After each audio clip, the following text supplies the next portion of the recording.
সৎ কাজে শতেক বাধা কথাটা নিশ্চয় শুনেছেন।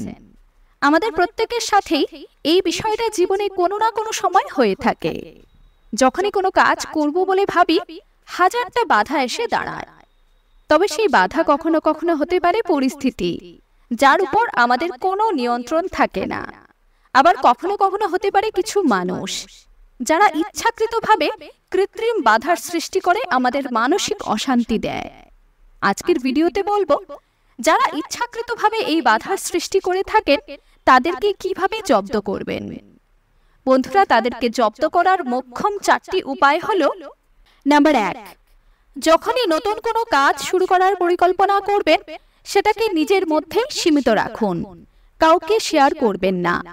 সেই কাজ অন্তত 70% অবধি না এগোনো পর্যন্ত কাউকে এই সম্পর্কে বলবেন না।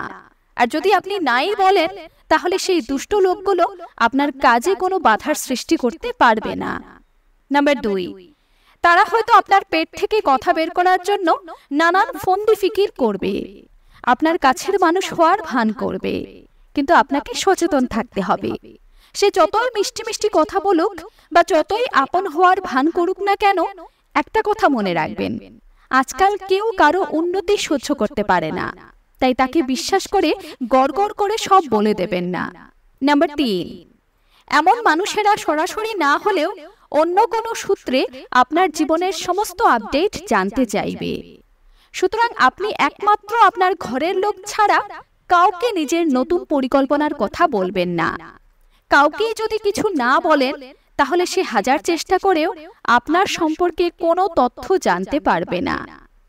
নাম্বার 4, সোশ্যাল মিডিয়ায় কিছু শেয়ার করবেন না। অনেকেই অতিরিক্ত উত্তেজনার বশে নিজেদের জীবনের সমস্ত তথ্য সোশ্যাল মিডিয়ায় ছড়িয়ে দেন, আর এমনটা করে তারা তাদের শত্রুদের সমস্তটা জানার সুযোগ করে দেন। তাই এই ভুল করবেন না। মনে রাখবেন, আপনার কাজকে যত্ন করুন। আপনার কাজ আপনার হয়ে একদিন কথা বলবে, আপনাকে আলাদা করে ঢাকঢোল পেটাতে হবে না। ভিডিওটি ভালো লাগলে লাইক, কমেন্ট, শেয়ার অবশ্যই করবেন। আর এমন আরো ভিডিও পেতে অন্তহীন মোটিভেশন ইউটিউব চ্যানেলকে সাবস্ক্রাইব করতে অবশ্যই ভুলবেন না। ধন্যবাদ।